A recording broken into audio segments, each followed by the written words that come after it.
Hey everyone, welcome. It's Baron.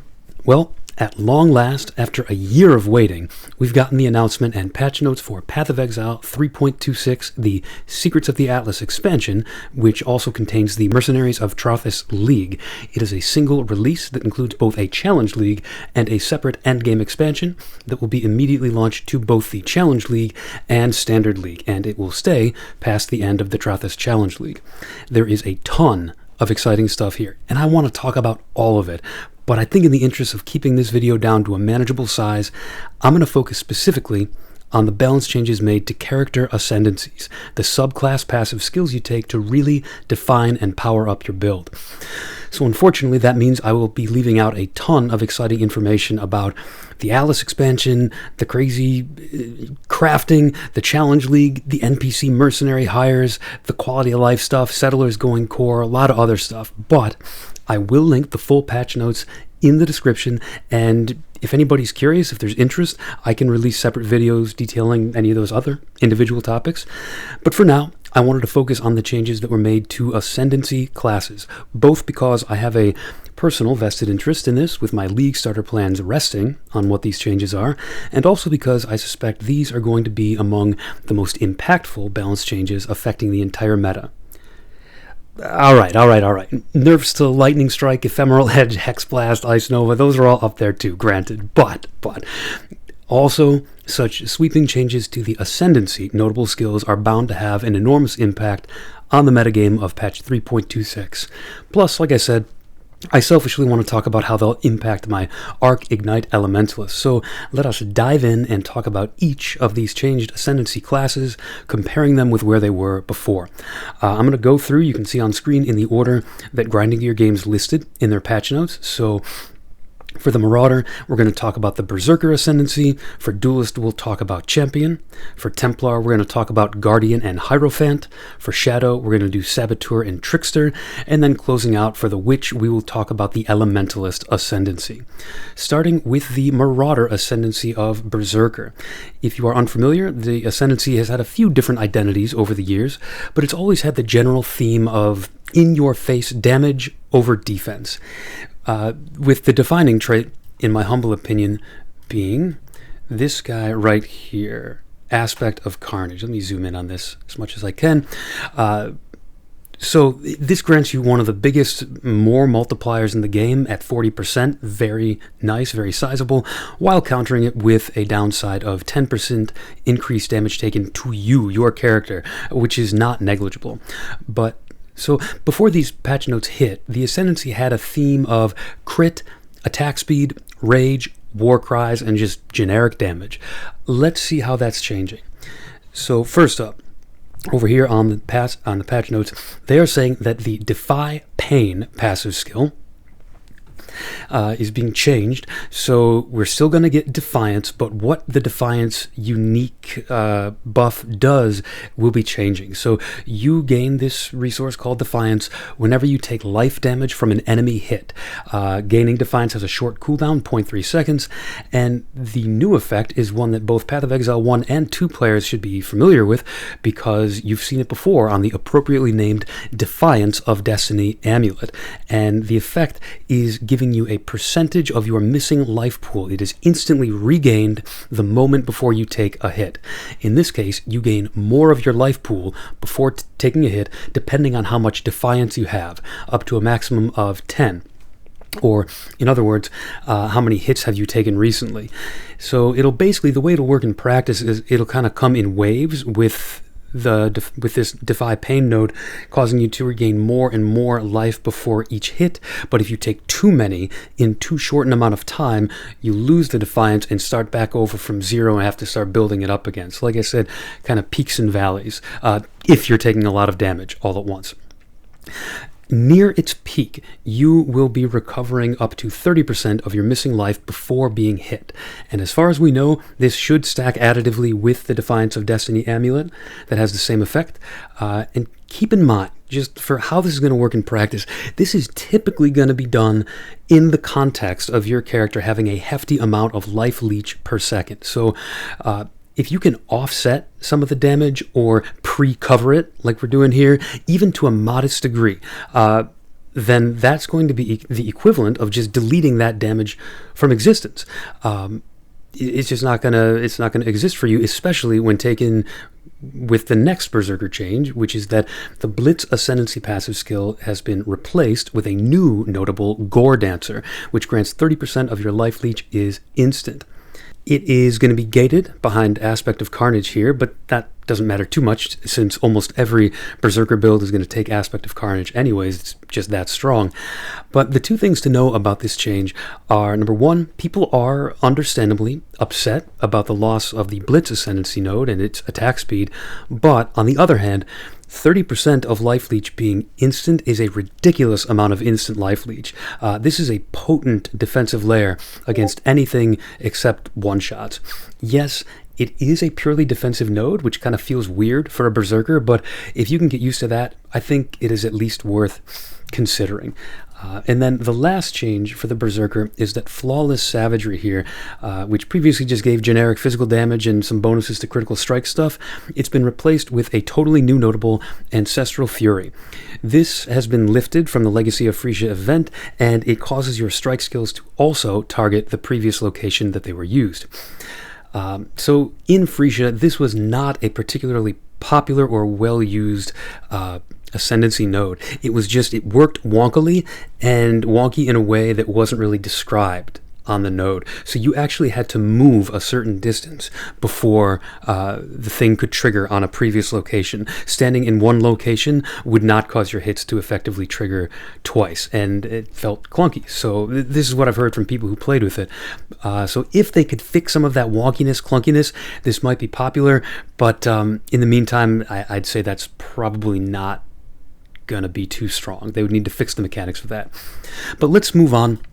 And let's talk about the lone, one and only Duelist Ascendancy that is taking some changes this patch, the Champion. So what you're seeing here, as we go to the Champion, is in my opinion, a straight buff after previous patches attempted to simultaneously nerf the Champion and also kind of turn it into a party-centric class. And don't get me wrong, you can still use this as sort of an Orabot type character, but we've taken away the limitations of that. So the first change, the Fortitude node. This previously set your fortification to 15. Now it will cause you to constantly have whatever your maximum number of fortification is. You don't have to go about gaining it. Same as it worked before. You never had to go about gaining fortification as a champion. You don't have to, include fortify support and slowly build it up. You just have it. But now, instead of having 15, you will have whatever your maximum is. It is also including the line that nearby allies have fortification equal to yours, which used to be part of a separate Ascendancy node. Unstoppable Hero. This was too weak, in my opinion. This was far too weak to have this as a whole separate node that did nothing for you if you played by yourself. Well, this node is just being wrapped right up into Fortitude. And so let's just do a quick reminder about what fortification actually is to talk about why this is good. So fortification is a mechanic that reduces incoming damage from hits 1% per stack. So the Ascendancy now effectively says baseline by default, after all other mitigation like armor, resistances, endurance charges, after all that, whatever damage is left over, you take another 20% less from that because the default maximum fortification is indeed 20. So it would be easy to look at this and just hand wave it and say, oh, this is just a 5% buff. You go from 15 to 20. I don't think that's it at all. I think that would be missing the point. So previously, the way the Ascendancy worked, it basically negatively incentivized you to stack maximum fortification. It was counterintuitive. It was odd for an Ascendancy that was kind of themed around fortification. By setting it to 15 constantly, yes, so it means that you're not incentivized to stack any ways of gaining, of going from 0 to 15 fortification. You didn't need to. You had the easy source right here. But at the same time, it also made it so that it was not worth it to invest into any means of raising your maximum fortification. You were just stuck at 15 for better or for worse. But with these changes, this way, you are incentivized to use any means at your disposal to stack maximum fortification because you're getting a ton of easy value out of it. You will always have that amount of fortification. And then we're going to double down on that with the next change. The Unstoppable Hero node is no longer crap. That's been rolled into the previous node, fortification, like I said. And of course, that was done to still retain that effect on the Ascendancy while allowing them to give us something additional with Unstoppable Hero. So now the node is going to grant 3% more armor and evasion rating and 3% increased attack speed per fortification above 20. So that last part's important. Pay attention. To be clear, to take advantage of this node, you do have to find ways of raising your maximum fortification above 20. By default, if you take this node and have done no investment in fortification, you will get nothing out of it. But this does mean that we are now doubly incentivized to take maximum fortification sources. So anywhere that you can get that, you're going to get an extra 3% increased attack speed and 3% more armor and evasion rating per one fortification that you get. So you could double dip on that armor and evasion. Champion starts very near our good friend the Iron Reflexes node, convert our evasion to armor. So you can double dip on this, or you can invest into both evasion and armor and get the benefits of both. So yeah, where are you going to get this extra fortify from? Well, right off the bat, I gotta say, this is not something that I ever would have considered before, but now this kind of provides an incentive to maybe take the Veiled modifier that gives 10 maximum fortification while focused. So that basically means that a certain percent of the time, however often you can focus, whatever other buffs that you're attaching to that, and you can attach plenty, in addition to that, you're also getting a buff that says 30% increased attack speed, 30% more armor and evasion. That's a pretty good buff. That's a pretty nice thing to be able to attach to focus. But then on top of that, there are currently a total of 6 stacks available by taking various small and large nodes on the tree. Replica Badge of the Brotherhood provides some, certain rolls of a Lethal Pride Jewel. There's a couple other miscellaneous sources. The moral of the story is that fortification on a champion is now a very consistent and potent effect. The Champion Ascendancy is also doing away with the Conqueror Notable, this guy right here.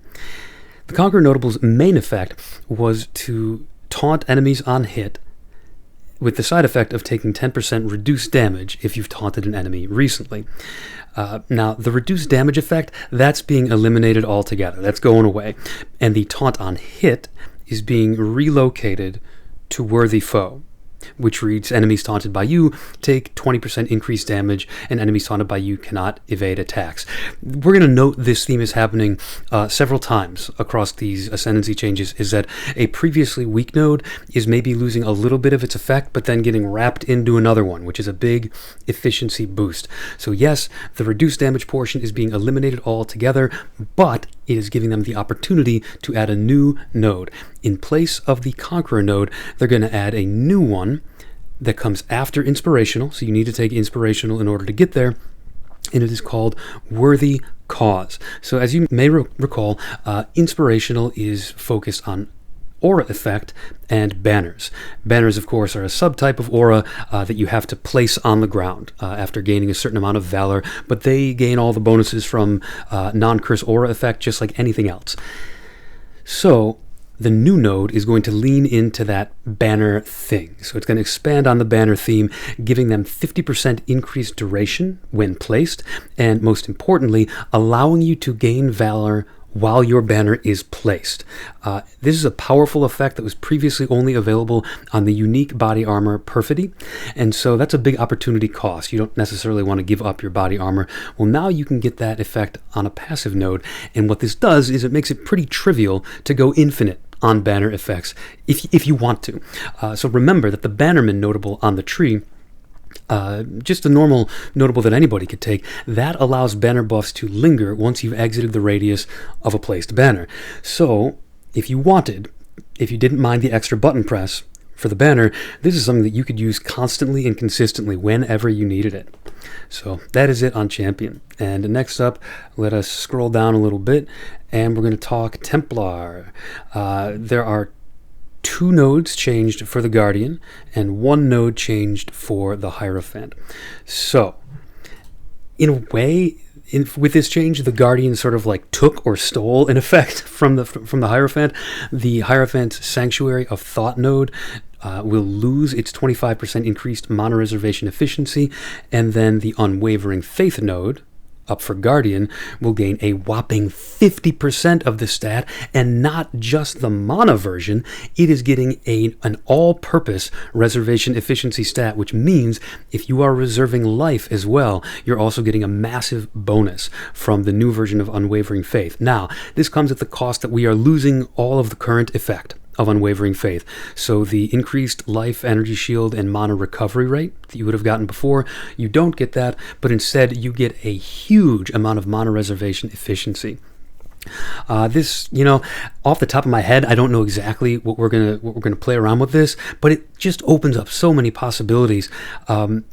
Both for the Guardian and for Inquisitors and Hierophants who might want to borrow this new node with forbidden jewels. But, spoiler alert, expect the jewels for this node to be pretty expensive. But then the other change to the Guardian was that grinding gear games seem to have bowed to the inevitable, thankfully, and they've stopped trying to push the Guardian as the Link Ascendancy. I'm sorry, guys, but Links they're just bad skills. They're bad. Mechanically, thematically, numerically, none of it's good. The concept, I think, just needs to go. I don't think there's any salvaging Links. They're still in the game, but for now, I will settle for the fact that Links have been deleted from Harmony of Purpose, and instead we are getting the fascinating effect of gaining a shrine buff every 10 seconds. Now, I'll be honest, I didn't experiment with the Daughter of Oshabi Ascendancy in the Freesia event. That's where this node was lifted from, so I can't personally comment on exactly how effective it was there. Not a lot of other people did either. It only had like a 3% use rate. So if you do have experience with that though, and you want to talk about it, I am all ears. Please, down in the comments, let's talk about this. But even if I did have the experience to talk about it, obviously it'll be in a little bit of a different context with the different Ascendancy nodes of the Guardian, so you would play around with it a little differently. And on paper, this effect seems like a ton of fun. Shrine effects, so remember, you can stack things like duration and potency of shrine effects with items like the Gull helmet, the Blunderbore armor, and those two cheap unique items alone are going to make this node completely ridiculous. So remember, shrines by default last 45 seconds, and you can have more than one of them. So every 10 seconds, you're gaining another, and another, and another. So with the Gull doubling shrine duration, and then Gull plus Blunderbore together, more than doubling the effect of shrines, this is going to be wild, I think. So the Gull doubling your duration means that if you've been in an area, like a map or whatever, say 1 minute, you've now accumulated 6 buff effects, and the first one that you got, that's still got 66% of its duration left, at least. You're just going to continue to accumulate more before you even lose the first one. And you know what? This is actually the incredibly rare case where we are getting direct, constant, unconditional player power from the Atlas passive tree, not just the passive tree. I guess totally unconditional is a little bit off to say. So it's conditional on the fact that you have to be in a map. Okay, that's fair. So, in pinnacle bossing situations, in delve, in heist and stuff, okay, you're not getting the effects of the Atlas passive tree there. But 90% of the time that you're playing and you're in maps, you're going to get those benefits too, further increasing both the duration and potency of shrine effects, because the Atlas tree doesn't say effects granted by shrines, it says shrine buff effects, regardless of where they're being granted from. So we will get the bonuses. But what are these buffs? Well, setting aside the lesser shrines that you can click on, that are created by the Gull, but you do have to click to get them, those are good, but even setting those aside, the shrines that we're getting from the Ascendancy with no clicking, just they're automatically queuing up, are Lightning Shrine for shock, Freezing Shrine for chill, Shroud for evasion, Massive for life and AoE, Resistance for 10 to max res, and remember that number 10 is going to scale with shrine effect, so just with Gull and Blunderbore, you're more like 20 plus to max res. You're instantly at the cap of 90. Impenetrable Shrine for armor, evasion, and energy shield, Skeletal for skeletons, acceleration for mega tailwind and projectile speed, diamond for critical strikes, replenishing for huge life and mana regen, brutal for damage, stun, and knockback, echoing for skill repeat, and also a massive more multiplier to attack and cast speed. That's huge. Resonating Shrine for charges and charge effects. The Gloom Shrine for chaos explosions, the way the occultist Profane Bloom works. And then the Divine Shrine for total invulnerability. Now, the default length of that one is 20 seconds instead of 45 to make up for how strong it is, but all the duration bonuses will still apply to that too, so you're easily going to get that up near a minute if you want to. But we do have to keep in mind that the appearance rate of these shrine effects, these are not random. They are weighted in how often they spawn. So it's something like for the Divine Shrine and the Gloom Shrine, the ones you want most often, those are each only like 1% of the time that you get a shrine. Like, you'd be lucky to get those. Don't make your build relying on getting those, is all I'm trying to say. The vast majority of the ones you're going to get are the high weighting ones. Freezing, Impenetrable, Lightning, Massive, Resistance, and Shrouded. And then a sizable plurality that you're going to get many times per map are also going to be Acceleration, Diamond, Replenishing, and Skeletal. Still though, this is a super cool and flavorful Ascendancy effect, and I think it's a great pick if you just need something that can be generically strong and fast with a single Ascendancy node. Now, that does start only around Act 7 because it is gated behind Radiant Faith. We can't take it with our first Ascendancy points, but yeah, if you just need something to just built in, slightly random, but really cool, really strong power, this will be fun to play with. But now we do have to move on, and we do have to talk about the fact that the Hierophant is getting changes to the Sanctuary of Thought node, starting with losing its 25% mana reservation efficiency. That is definitely a blow. I'm not going to argue that point. It also loses its 50% less mana cost of skills, but I am here to make the case to you that this is a straight buff. Seriously. At least for the right build. Yes, I agree that for some builds it is not, but I can't tell you how many times I would be fooling around with some kind of mana stacking Hierophant in Path of Building and being frustrated that this otherwise potent Ascendancy node worked counterproductively against our desire to spend more mana. And so the node now works synergistically with the rest of what you're trying to do. It provides 1% of mana regenerated per second. And if you're sitting there thinking that that seems like a small amount, I beg you to reconsider. Sources of percent mana regeneration are vanishingly rare in Path of Exile. I think you can count on one hand how many places you can get them, and they are very potent when you are stacking your mana pool above 10,000, which you're going to want to do.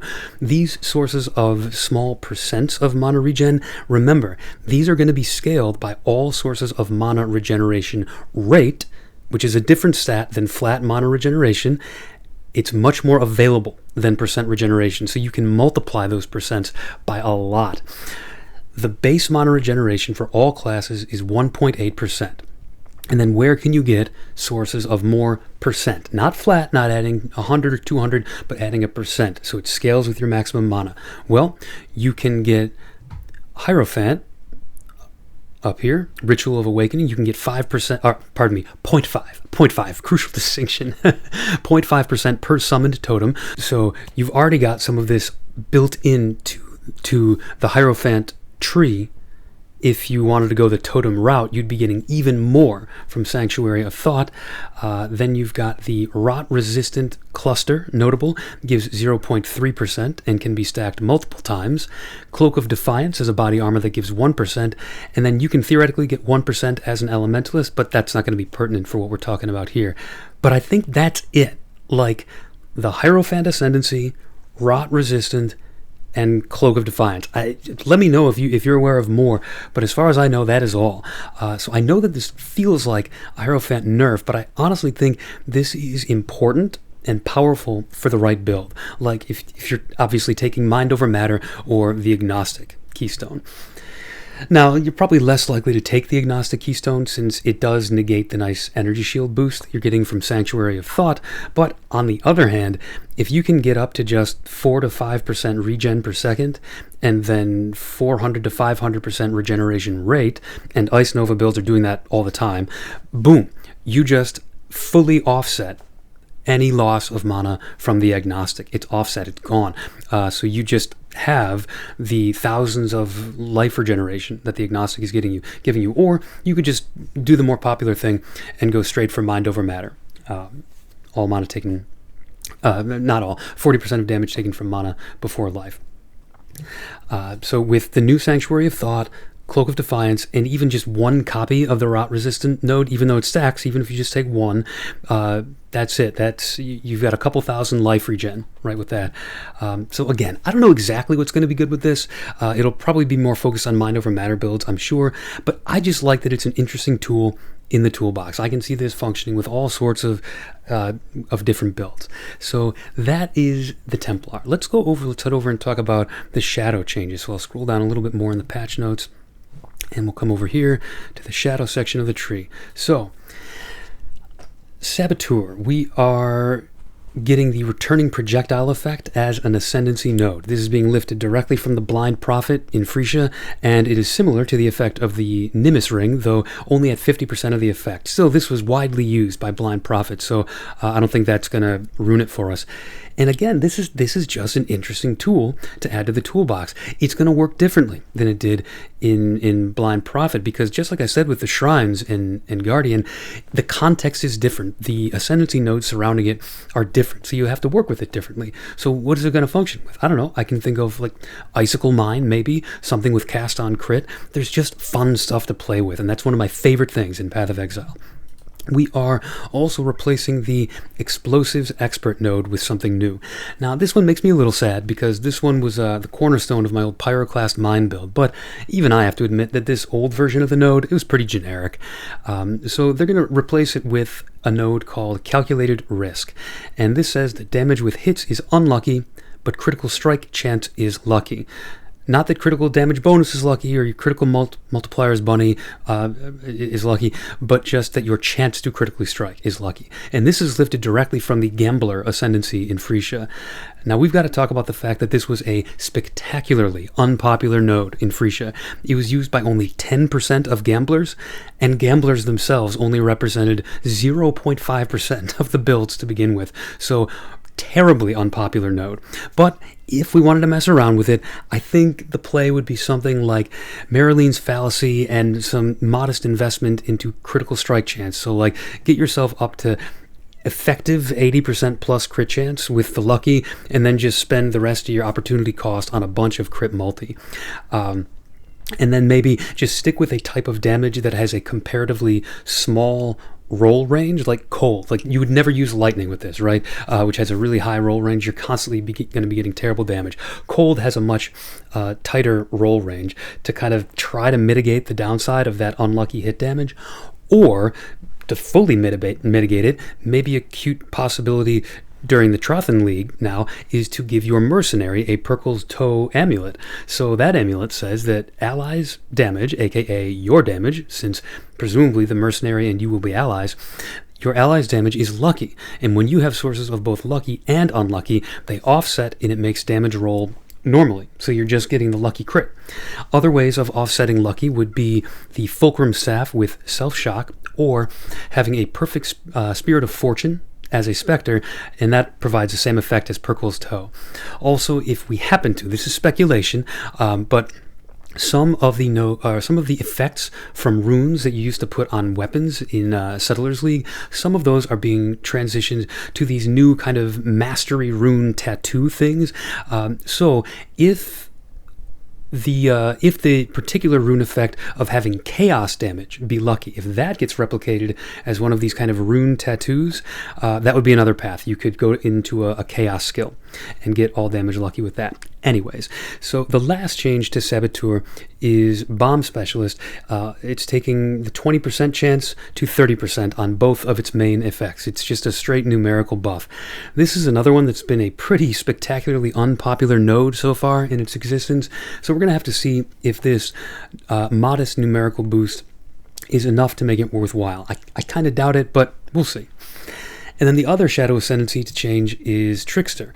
And the changes here are neither complicated nor surprising. Energy Shield stacking Trickster has been dominant for a few leagues now, so it got the patented Grinding Gear Games triple tap nerf, including a nerf to the item Ephemeral Edge.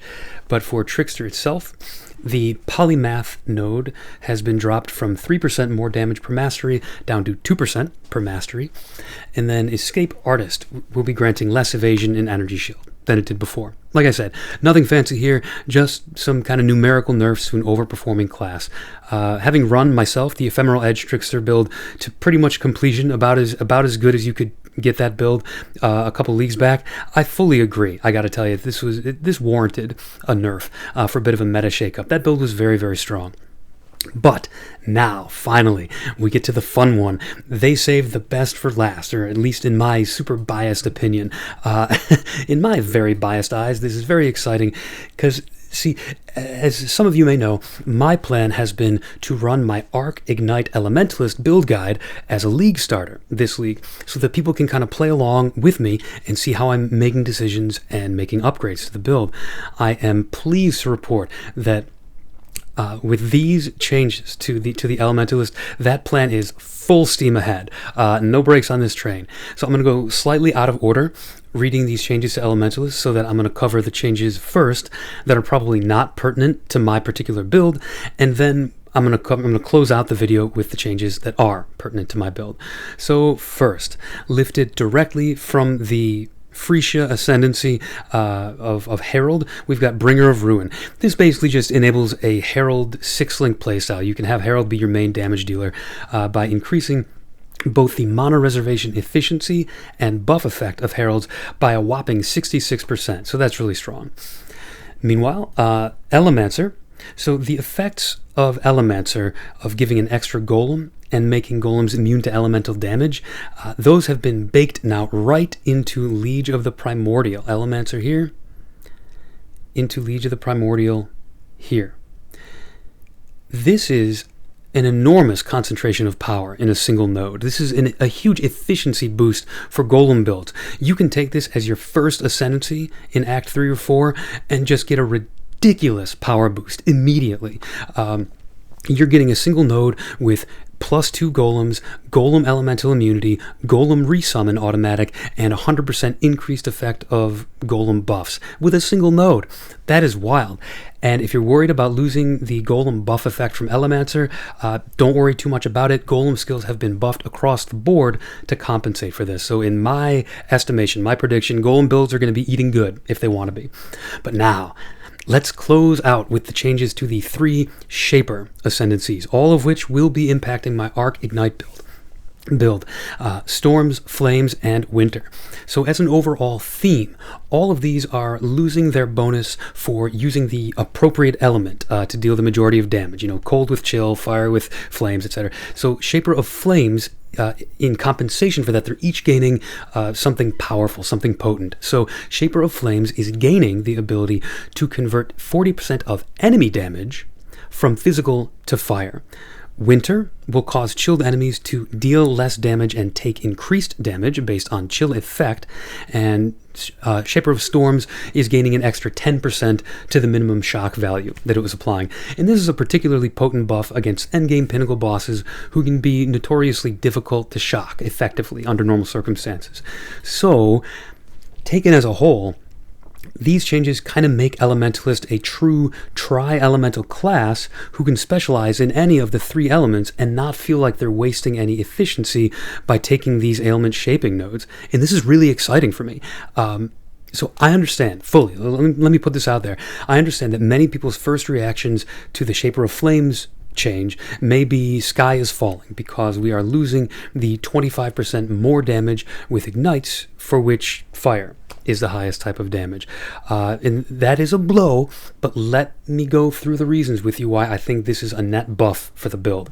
So first up, this frees up a bit of experimentation with other support gems besides Cold to Fire. Now, we may find, after fiddling around with it, that Cold to Fire is still the best way to go, even without the fire damage bonus here, simply because of the triple conversion shenanigans that we're doing with Incandescent Heart, our chess piece. But on the other hand, the math may work out that another gem works better here. So this just opens up some experimentation. But second, and more importantly, this change addresses the build's one big defensive weakness: big physical one-shots. This is amazing.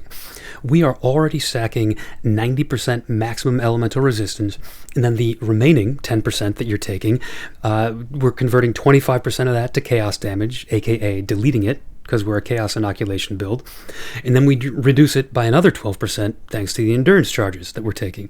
So for elemental damage incoming, let's do an example. A hit of 1000 damage will start off by getting it reduced to 750 by damage conversion to chaos. It's just deleted. It then gets mitigated down to 75 by our elemental resistances, and then it gets even further mitigated down to 66 by the endurance charges.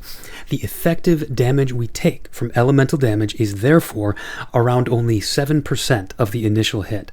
93% of the damage is just gone, and possibly even 100% if you opt to take Bastion of Elements, which provides you an Aegis, and the Aegis can just absorb the little bit of remaining damage that you would have taken. So effectively, when we take physical damage, we are immediately shifting 40% of it from physical to fire before any attempts to mitigate it. So what does that mean? In this context, that means that at bare minimum, we are actually saying that 37% of physical damage is simply deleted right off the top before armor and endurance charges even get their say. That is nuts, especially because of how armor works. It thrives on those small to medium-sized hits and gets overwhelmed by big ones. With armor, you would love to take one big hit and split it up into 10 little ones. That would be the best thing you could ever possibly do. We are getting to take the edge off these big hits and allow armor to be way more effective. This is the same type of shenanigans that allowed Transcendence builds to be so damn tanky. You are giving armor the best opportunity to succeed by requiring it to do less of the thing that it is worst at. What's that metaphor? Measuring success by asking a fish to climb a tree? I don't know. But the moral of the story is that armor is bad at big hits, and we are asking it to do less with that. So the crucial thing that we got to remember is that this change to Shaper of Flames is not considered damage shifting. It is considered damage conversion. Now, that may sound identical, but it's not. It would be noticeably worse if we were shifting the damage, because damage can only be shifted once. It would negate the benefits of Incandescent Heart for physical damage, but it's not shifting. It's converting, and converting can stack with shifting. So this is crucial, and it's powerful for my build. I'm very excited. Once this build gets Mage Blood in particular and puts skyrockets the armor to the moon, it's going to be a defensive god, seriously. Because guess what? We haven't even talked about the other nodes yet. So this is reason number 3, and for reason number 3, sorry, Heart of Destruction, but I think you're outski of my build. Friendship ended with Heart of Destruction, now Shaper of Winter is my best friend. We are also probably going to be dropping Swift Affliction as part of this change, since it has negative synergy with Chill by reducing our hit damage to increase our ignite damage. But there are a ton of good damaging gems out there that can take the place of Swift Affliction, and we've got one in mind. I'll tell you about it in a second. When we have dropped Swift Affliction, even if we just drop that before you even add in anything else, just by making sure that our hit is high enough, even with no scaling of non-damaging ailment effect, and spoiler alert, we're gonna be scaling a ton of non-damaging ailment effect now, but even without that, the node by itself causes enemies we hit to deal somewhere in the ballpark of 10% less damage and take 20% increased damage. That's Pinnacle bosses, by the way. I'm using my current... where did we go? I'm using my current POB for a Vol Arc build as the estimator for this. So once you've got this scaled up, even a Pinnacle boss, as a result of Chill, mind you, which normally has no effect like this, will be causing bosses to deal 10% less damage and take 20% more increase. And remember, those are multipliers. So the 10% is a multiplier on all our other defensive layers, and the 20% is a multiplier on almost all of our offensive layers, except shock. This is considered the same type of increased damage taken as shock. So this is where we come to the gem that I would like to sub in, Awakened Unbound Ailments. This is helping our ignite, it is helping our shock, it is helping our chill. It is a triple win for this build. It is ridiculous. And since I didn't mention it, the effect that Shaper of Storms is getting is it's just increasing that baseline amount of shock that you can deal by 10% additional. Between Shaper of Storms in winter, you've got a pinnacle boss taking roughly 55% more damage, a multiplier on top of everything else, on top of increased elemental damage, ignite speed, fire dot multi, all of that stuff. It gets multiplied by another 55-ish%. You use Vol Arc, it gets even more ridiculous than that. I'm just really excited for this. This is going to be so much fun. But that is all for this video. Can you see now why I had to limit the video and not cover the whole patch notes? We'd have been here for hours. But if any other elements of the patch notes interest you, be sure to leave a comment below and I can look at some other videos to make. With that, thank you for tuning in. We'll look forward to more Arc Ignite content very soon, and take it easy.